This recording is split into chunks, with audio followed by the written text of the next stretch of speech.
Alright guys, a quick one. Here, I'll detail how to create a group chat in Messenger. So if you want to create a group chat on your Facebook Messenger, then here's a video for you. So if I don't know this, you found this helpful and informative, please don't forget to like and then subscribe. Now to create a group chat on Facebook Messenger, all you need to do is go ahead and open the Facebook Messenger app. Then click on the edit button at the top right. Then here you should see a new message. Locate and click on create a new group. Then once you click on create a new group, go ahead and then select your group members. So just scroll down to select all your group members. Once selected, tap the create button at the top right. Then you should see your group member.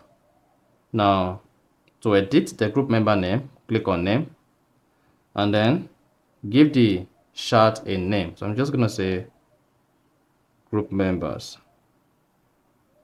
Then click on OK. And then it should say your group members. Click on members, then it should see a list of members you have in the group. So that's all you need to do. And then whenever you want to send a message to this particular group, all you need to do is come to the top of your chat here, select group members or the name of the group, and then send your message. So that is basically how to create a group chat in Messenger. So if you found this offer informative, please don't forget to like and then subscribe.